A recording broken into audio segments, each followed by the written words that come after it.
What a movie, stayed with me for days, made me think a lot about the future. So well done, seriously. To kick things off, I want to go to Frankie first. How is it now in your life juggling, racing, but also filming a movie? Like that's got to be tough, especially a movie like this that has so many real world implications that I'm going to get into in a minute. Yeah, I mean, we filmed this actually in May. We started May of 2023. Like literally, I raced at Charlotte Motor Speedway and then left the race and went to Spring Hope, North Carolina, where we started filming like the next day or 2 days later. And the day I finished there, I went back to the racetrack to do the next race. So I could really focus on them separately, if that made sense. You know what I mean? Like it worked out really, really good. This role, obviously, I wanted to make work no matter what the scheduling was because it's just so kind of different. And I just remember reading the script and just being like not being able to put it down, but not knowing where it was going to go. You know what I mean? Like, what I thought in my head the movie was going to be on page 45 is not where it went on page 90. And that really excited me. So I was thrilled to be a part of it. And definitely nervous because it's I think most the hardest acting I've ever had to do, if that makes sense. And but I'm thrilled how it turned out. So it worked out good. Thanks to Robert. Yeah, and I want to pass it to Robert because I was gonna ask about that. Like, obviously AI is, I mean, you can't go anywhere anymore without people talking about it, good or bad. Obviously it's not, that's a discussion for another time, but how is it to kind of, direct and partly write a movie that is such a hot topic right now? It's really it's the catalyst going on right now.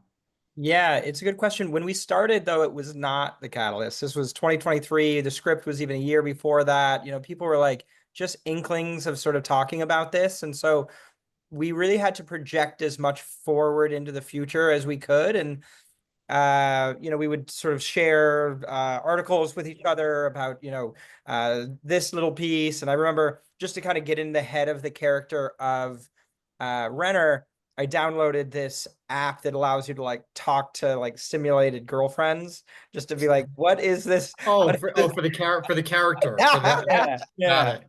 Exactly. I'm gonna Was use that like, one. and then found that there's this huge world at that, I mean, bigger now, but at that time, this huge world of people who are really the character, who are really just having relationships with these artificial bots.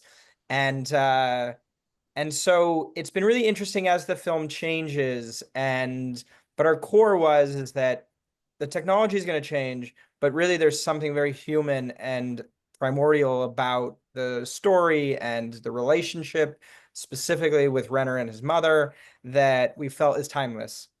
So even Yeah. though lots was changing, it was important that we told it from a perspective and in a way that opened it up for many generations to experience.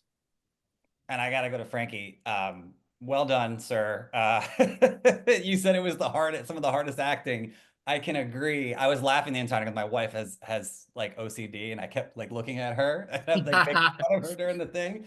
But how did you prepare for something like that? Like not only the AI aspect, but also there's so many like idiosyncrasies that you layered into the character. It's really, really fascinating. I think a lot of that really was Robert, right? We would talk about all the scenes, we'd kind of go over everything. We kind of had a game plan. We had to make sure that, because you don't film everything in order, right? So you also have to know like what level you're at, right? What level of OCD or what level of lack of OCD or what level of crazy or whatever it may be, and figuring that out. But you know, this might sound weird because like you've seen the movie, right? You've seen the character. I really had a real tough time leaving the set and going back to where I was staying and distinguishing what was like a real emotion and what was from the movie, like what was from like filming. Because it brought so much out of me that I'd never really thought of. And I don't know, it was a really interesting experience, 100%. But I do remember being nervous about certain days, right? Like certain scenes or certain moments that we had to film.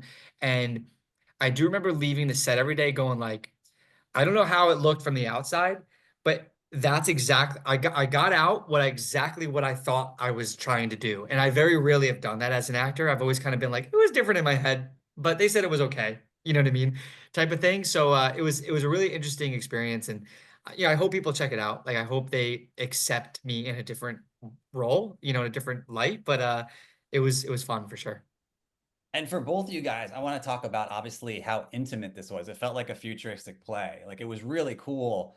Were there any scenes that were hard to either be behind the camera or in front? I mean, Frankie, I mean, you had a lot of phenomenal solo scenes. We could talk about the Monopoly scene all day long. That was great. What was anything like especially hard? Like you said, it was hard to kind of get out of the mindset of that. Was there anything that was especially hard to get through? I thought it would be. Does that make sense? But, and I'm not just saying it because he's here. Like Robert was really good at like if I had any questions or, and like, I don't know, what do you think about this?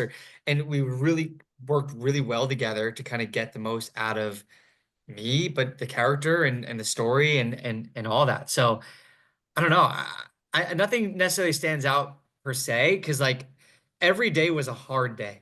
Does that make sense? Like there was a scene every day that we filmed that was like intense in some capacity, but all di like different levels, like different emotions and all of that. So I remember thinking that like I looked at the scheduling going like, well, every day I got to be on my A game, right? I don't get like an easy day where I'm just like laying on the couch. My favorite scenes to film on Malcolm in the Middle were the scenes that I was asleep in. That's Which amazing. happened more times than you think. Uh, and Robert, how was it for you? Like, I mean, again, such an intimate, but it just felt like I said, almost like a futuristic play. It just kind of like was a real study in character study. Yeah, I mean, it's a challenge because it's so much on the actors, which can be intimidating. And at the same time, the actors need to hold it completely, which means any tiny little false moment, you might lose the audience, you might lose the sort of through line, you might lose like what that core heart of the movie is. And, a big testament to Frankie and to Violet and to Taylor is, they're we would never have a false moment. And if we would make sure to not continue, like if, so sometimes it would be just like running takes, and I maybe wouldn't give any direction, and it would sort of like be a little maybe unsettling, but that was sort of just all like this is all based in something real, and to get there we have to draw on what's real from ourselves. And that just deeply grateful for Frankie and for the other actors to access that, because there is a way to act without having to access that. But ultimately I think the performances that really shine through are the ones um that go there, and that's really hard work. But I think it's ultimately performances that are memorable and that really move audiences. And Frankie, you mentioned obviously not knowing where this is going to end up. What was your first thought when you read the script and that ending, which is just like comes out of nowhere to me? I remember like because my wife was maybe in the room with me when I was reading it, and I remember going like, "Oh, it's this movie and it's AI," and then I'm like, "Whoa!" It kind of goes here, and I just never would have expected, even when I watched it right for the first time, I know what's gonna happen, and it still takes you by surprise. You know what I mean? So that's my favorite kind of movie. You know what I mean? That what you think the movie is for the first 40 minutes definitely isn't what you'll think the movie is at the end. And I think that's exciting for people, and it's kind of hard to talk about without giving obviously too much away. But I am excited for people to see it and excited to hear what people think. That's awesome. And I'll close with Robert. Obviously, you mentioned earlier that it was filmed before, obviously, the whole AI discussion. What do you want people to take away from the film? Obviously, again, it is just flooding. It's almost like the internet and social like 10 years ago, just flooding our feeds, flooding everything. What would you like people to take away from this? Because there's so much depth and layers to this. There's so many different like underlying themes and Turn stories. off the internet. No, I'm kidding. I'm Yeah. kidding. Curious. Disconnect it. No, I'm kidding. I mean, I think the big thing for me, and I mean, hopefully the film speaks for itself and people, decipher their own meaning and takeaway. But, AI is fundamentally about expediting time, making things more efficient. And I think that with it, it can come more time for us as humans. And I think ultimately that it's less about measuring time and experiencing it. And hopefully AI can help us get closer to not measuring less of our time and what is more efficient and how to do more with less, but giving us more time to experience more of what's out there.